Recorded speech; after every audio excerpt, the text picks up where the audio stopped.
Welcome to this episode of the GymInformer podcast. I'm Chris Gilbert, your host for this episode, and today our guests are Lonnie and NIki Whitlock, the owners of the Iron Society gyms in Fort Wayne, Indiana. I got a chance to visit two of their three gyms just a couple weeks ago. They were really cool gyms. I'm super excited to talk to them about it.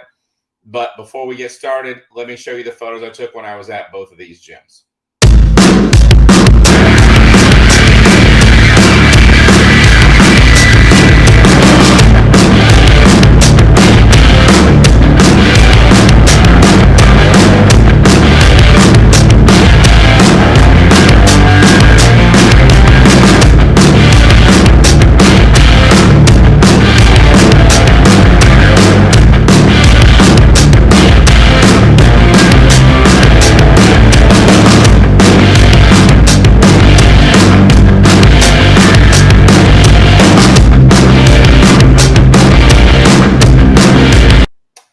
Guys, you have owned both of these, all three of these gyms for a few years now. But before we get into talking about them, can you tell us, what was the process of you guys becoming gym owners? It's an interesting question, Chris. So my wife was a social worker, obviously, and I was in outside sales. We were both. I was a previous bodybuilding competitor, and NIki had at that point been competing for about 8 years. Our whole life was the gym, so that's kind of, other than going to work to pay the bills, we pretty much lived in the gym. Anytime we traveled, we always made sure that we knew where all the good gyms were. So when this opportunity came to me, a friend of mine who owns a supplement store here in Fort Wayne, I walked in one day to simply buy some free workout, and he said, "Hey, you want to buy a gym?" And I said, "No, I don't." And he said, "No, I'm serious." And he said, "Okay, which one?" He said, "The one next door." I was like, "Well, but that's Max Fitness." And he said, "Yeah." He said, "They're going bankrupt." I was like, "Oh, okay. Let's talk about it." So over the course of the next, I want to say 4 months, NIki and I talked about it a lot. I said no to it like 4 times. And then finally the owner of Max called me and he said, "Hey,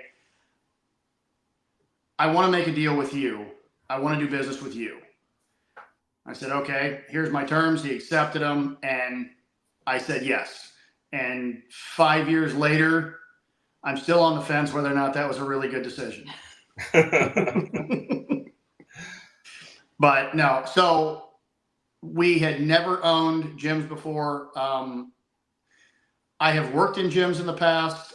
This is 32 years in and around the gym industry, bodybuilding, and all that. NIki was a personal trainer for years, coach for years. And so she also had a lot of experience, but we had never been on this side of it. So neither one of us had any gym ownership experience prior to this, prior to buying Iron Society. And it's quite different on the other side, I'm sure. Absolutely. I have never experienced in, this is probably company number 5 or 6 for me, I can't remember, that I've owned and operated, and I've never experienced anything like the gym industry. It is a completely different animal, and the only people that understand it are the people that are currently doing it or have done it in the past. Yeah, I can imagine. And even from my side, and talking to dozens and dozens of gym owners, there are gym owners and there are business owners who own gyms. Big and difference. There's a drastic difference between the two. Yeah. And you can, when you walk into the gym, you can tell right away which one's which. Yes. Yep. So. Yeah, we found that in a lot of years traveling that, we always like to pick out, small independent gyms that, did not have a brand name because they're usually the cooler gyms. They have a lot of character that, the owners usually are very passionate about, their facilities. They typically have equipment that you will never find anywhere else. or if you do, it's very far and few between. Most business people that own gyms, they all look exactly the same with a different coat of paint. Yep. There's almost nothing unique about them. They have no character. They have no personality, nothing. Yeah, 100%. That's why we started doing this, was to let people know about like all the really amazing gyms, like the ones you guys own. Like, let's get into talking about the gyms. Sure. Both of them, I thought, were I would almost call them hybrid gyms, because they have way too much cardio equipment to be called a bodybuilding gym. They do. They're definitely fitness centers, but each one of them, I mean, obviously DuPont a little bit more than the first one I went to. I forget which location that one was. Southwest. That's our that's our Avenue of Autos location. Yeah, the Avenue of Autos one.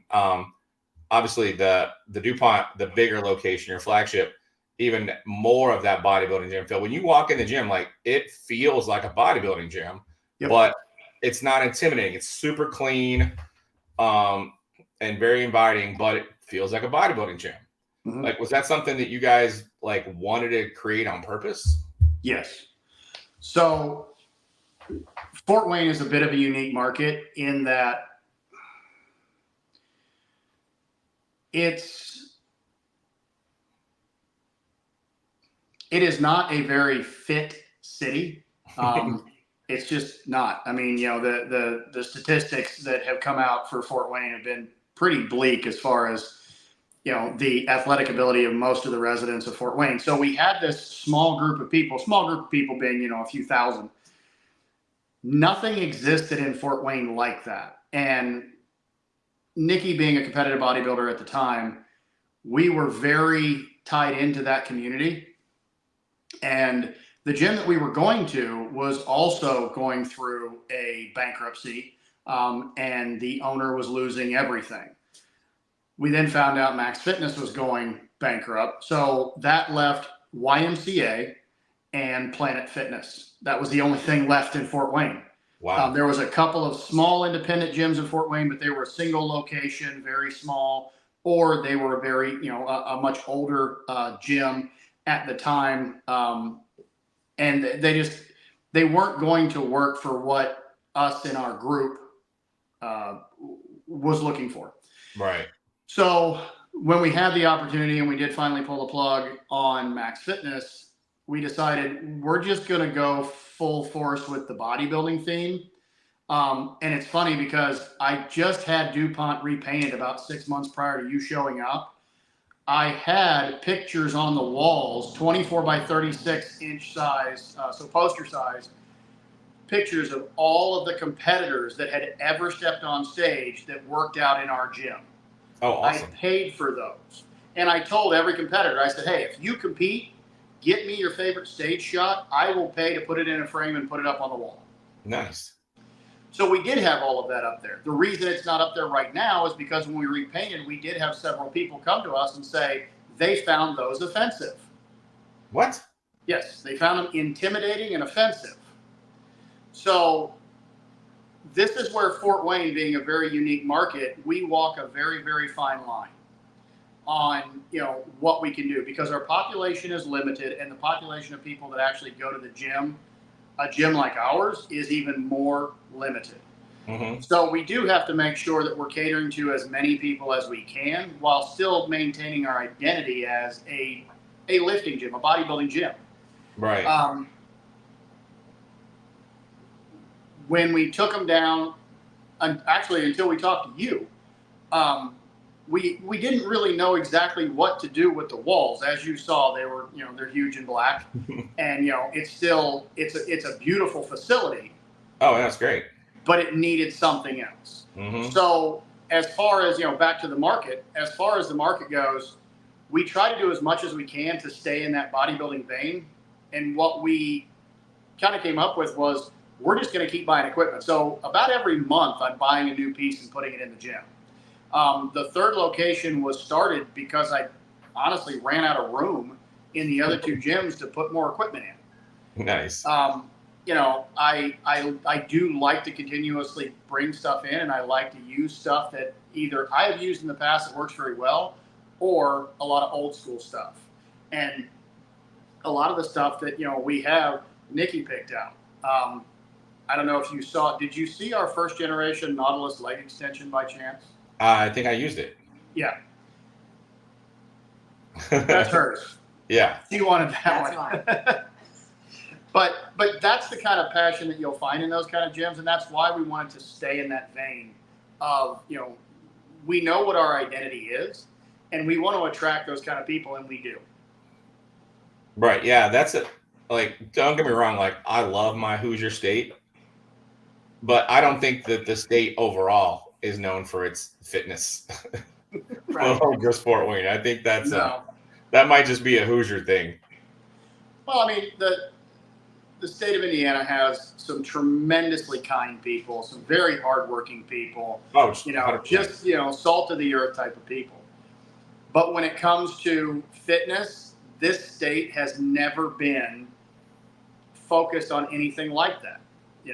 We're hoping to change that. We've been doing this now. This will be our 5th year. October 1st of 2024 will be 5 years. We've made a really good dent.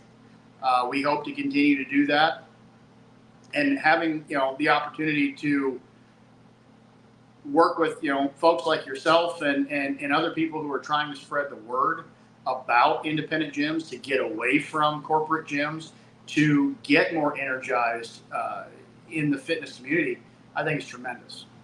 Oh, I think the more people that find gyms like yours and the other locally owned gyms in the area, the more people will stay in fitness. Like, I agree. I won't like knock a particular corporate gym on the online here. But you go to them and they're not pleasant experiences to work out. No, they're not. Like I saw when I was at your gym, I saw multiple members come up and have conversations with you. You knew who they were. Mm-hmm. They obviously knew who you were. Like, that doesn't happen when you go to a corporate gym. Like, No.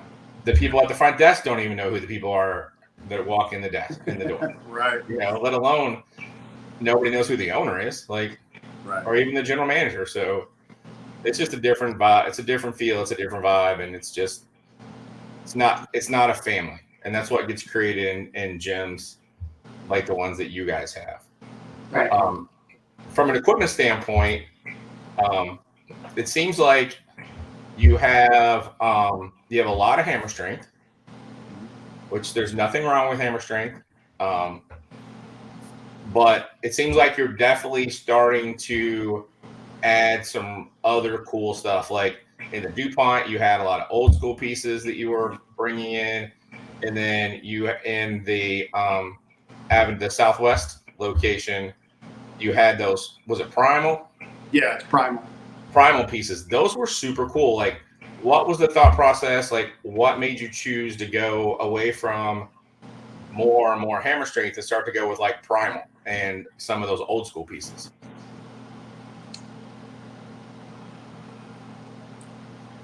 The old school pieces, like I said, are pieces that I've used that work really well. Mm-hmm. I don't care as much about the aesthetic of a piece of equipment as I do the functionality of it. Right. When somebody comes to an Iron Society, the first thing I want them to think when they leave is, "That's a damn good workout." Mm-hmm. That's the purpose.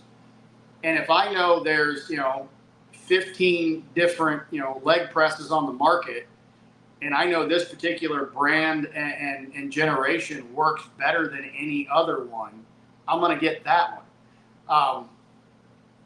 So the old school equipment is just simply, it was stuff that I've used or people that I know have used, and functionally it's better than the new stuff.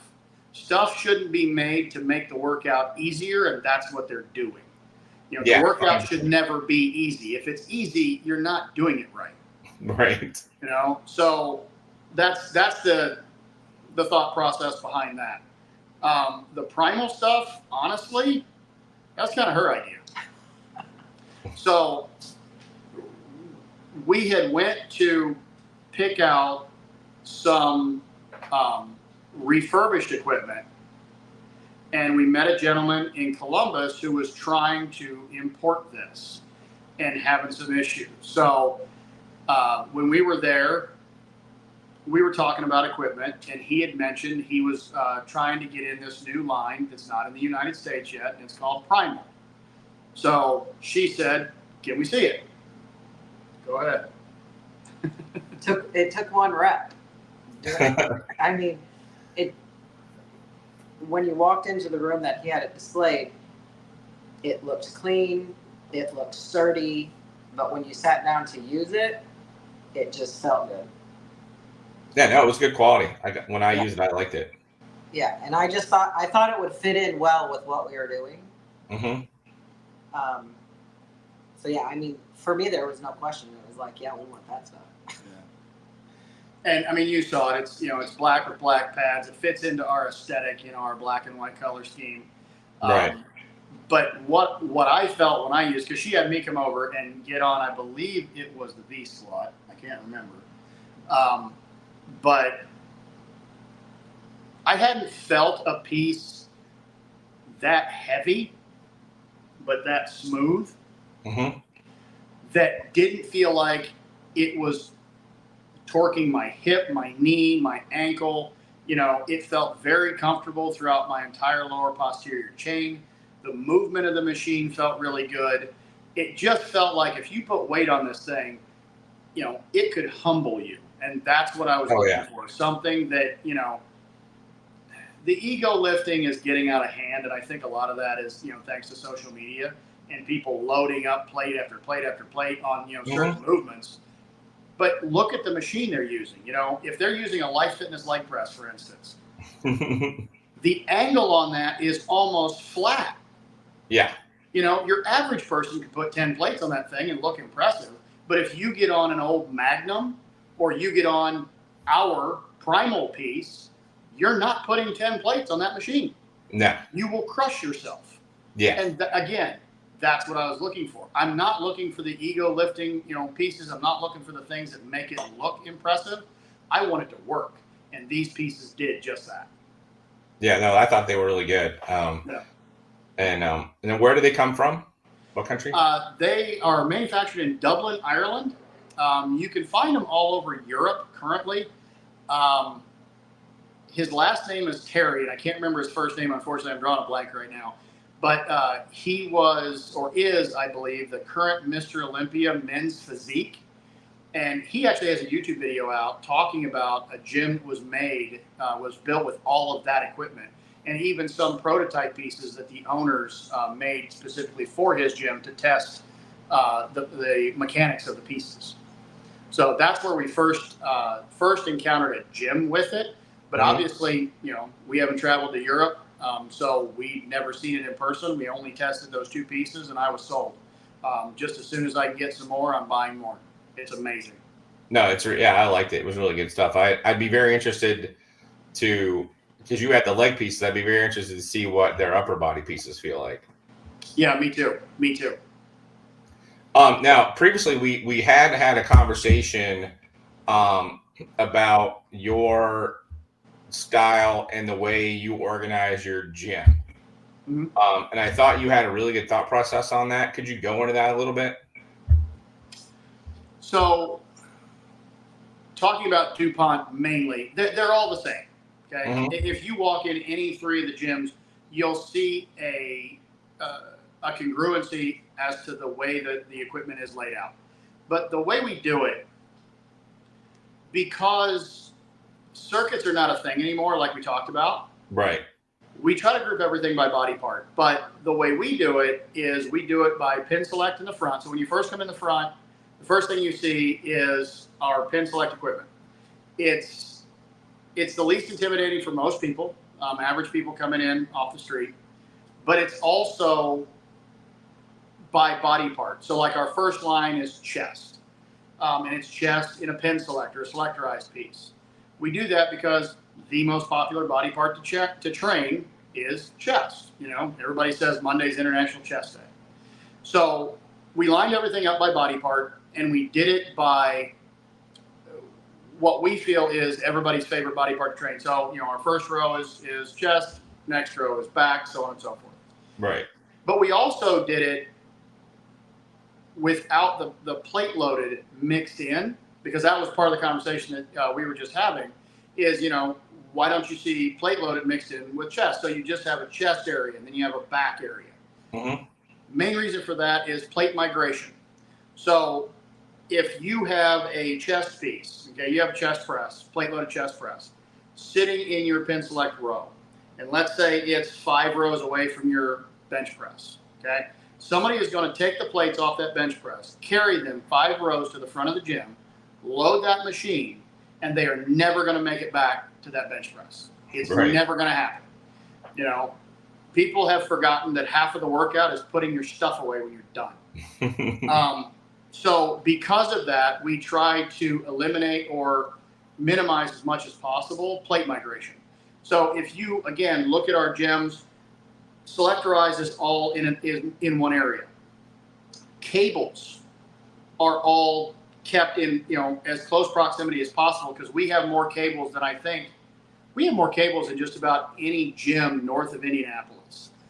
There is no gym that stocks as many cable machines as we have. But that means we have a lot of attachments too. If you spread those out and you put those in different areas, because it makes, sense to have a corner cable unit, all the way on the other side of the gym, well, now you're going to have attachments migrating back and forth, which means, everybody has that, their favorite rope, it's worn in just right, and it's frayed just perfectly so it fits your hands. That's going to end up on the other side of the gym, and this person's going to get upset because they can't find it. So again, trying to keep in mind how people utilize each piece of equipment and each section of equipment. We're constantly thinking about that, and looking at it from a layout perspective. We also look at congestion. So things you don't want next to each other: dumbbells and cables. Why not? Those are the 2 most used areas in the gym, and they're going to have the most people around them. So It makes sense to me they're on opposite ends of the building. That way, we got a big group in dumbbells, we got a big group on cables. They are nowhere near each other, and then legs are all the way on the other, on the far corner, away from a lot of the plate loaded stuff. Why? Again, congestion. So trying to maintain a level of congestion that just keeps everything evenly flowing throughout the gym. No, that makes a ton of sense. So we talked about a lot of the things that you guys are doing really well, and I think that there are quite a few things you're doing well. Thank you. Is there anything you feel like that, as gym owners or as the gym goes, you feel like you could be doing better? Oh, 100%.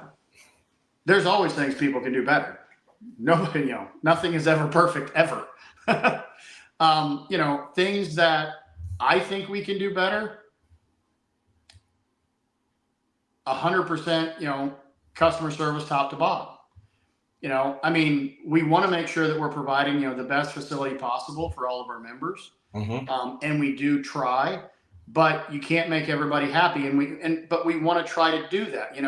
What can we do? And we ask for suggestions regularly from our members. What would you like to see? And one of the biggest things that Max Fitness had a problem with was staff that just didn't care. One of the things that we instituted when we went in is every single customer coming in and out the door gets welcomed on the way in and thanked on the way out. Why? Because it matters. Oh, 100%. We now have members that will stop halfway out the door if nobody says anything to them, because they're waiting on that, thanks, have a nice day, and they still do that. But we can always get better at that. We can be more welcoming. We can add amenities to our gym that, goes to recovery, which is something that you and I actually talked about when you were in the gym. That's a big piece that, we're working towards right now. What do you think? All of that.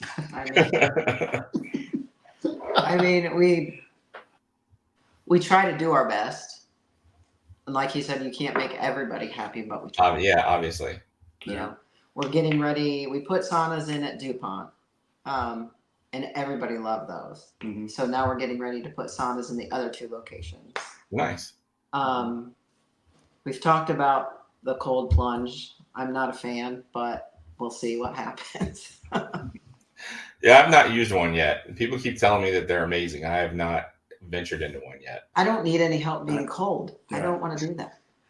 Yeah, I can't say as I've used one. A cold shower is good enough for me once in a while when I need to wake up. But I think I'm more of a hot tub kind of guy, and that's not going to make it into the gym because I don't want to clean up that mess. Right. Yeah, that would be insane. Yeah, but the gyms can always be cleaner. Especially DuPont, we see between 500 and 700 people a day through that gym every day. We do run a lean staff. It is a challenge to keep up with it, but we do have a fantastic staff of people that bust their butt to do everything they can, and we have a management staff that does the same thing. They bend over backwards to try to do everything possible for the members, but we can always get better. We can get more efficient. I have a 3-day rule on all of my equipment. If it's down for more than 3 days, you better have a damn good reason as to why, because there's no reason it shouldn't be. A lot of it being Life Fitness and Hammer Strength. Their warehouse is in Ohio. We get equipment, we get parts next day or, 2 days. Mm-hmm. So, but even with that, there's always room for improvement.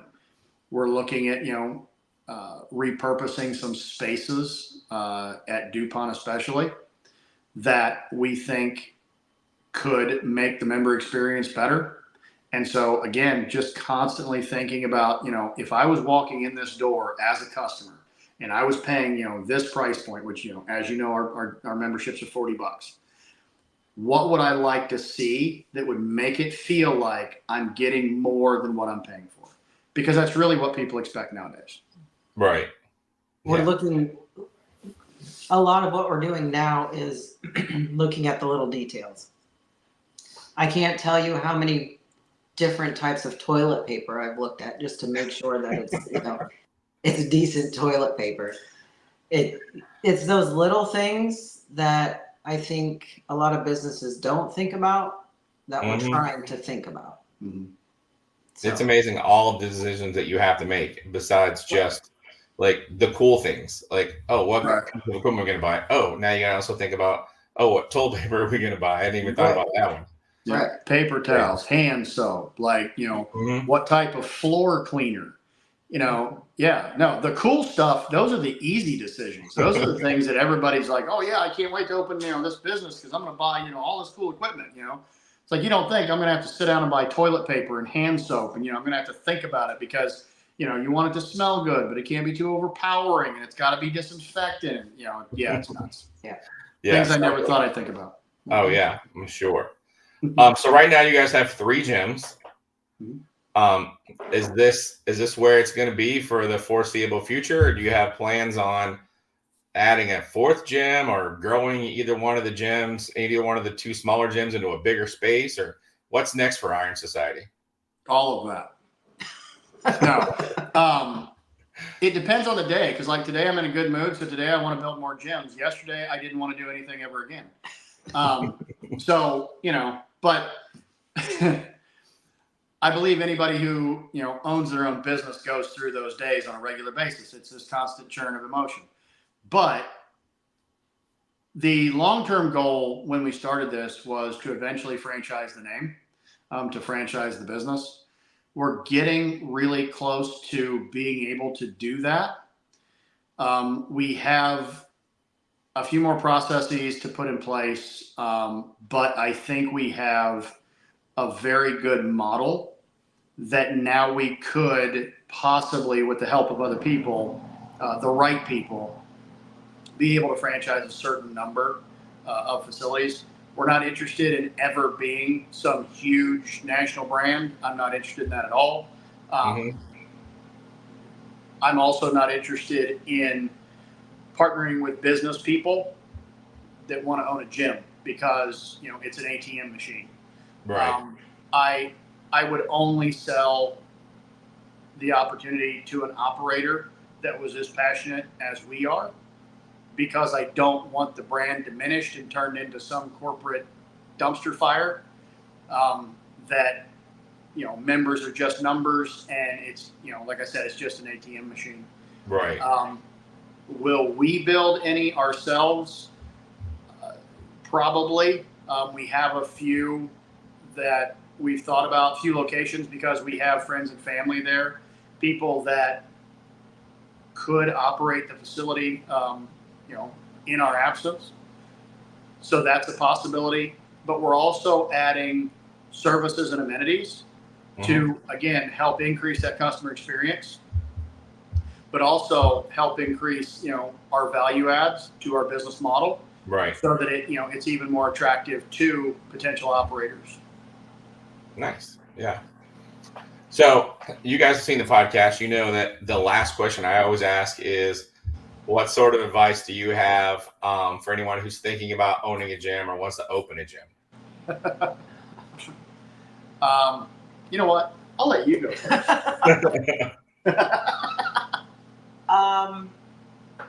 I would say keep your expectations in check, but always remember that the people that are coming into your facility are people. Don't ever treat them as they're replaceable, because they're not.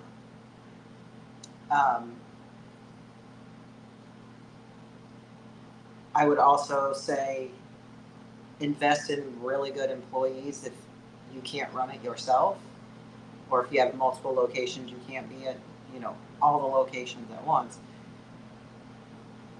Do your research and invest in really good employees, because that will make a huge difference.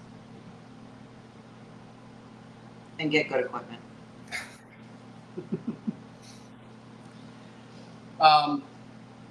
My advice would be along that same vein, but do your homework. Make sure this is something you really, really want to do, because if you're doing it for the money, you're going to fail. It's not about the money. Yeah. There's no money in the gym business. This is a business of passion. I'm not saying you can't make a good living. Okay, don't get me wrong. But when it comes to, you know, somebody wanting to open their own thing and they're trying to decide, you know, well, I really like going to the gym, you know, and that's my hobby and I enjoy that and I do that 6-7 days a week.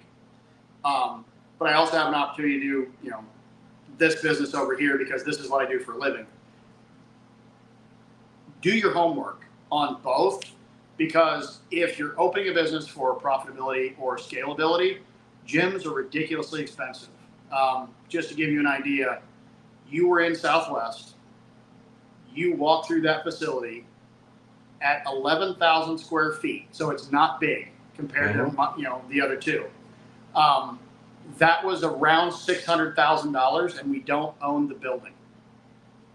So, and that one, the only thing we built out outside of some demolition. So, just quick backstory.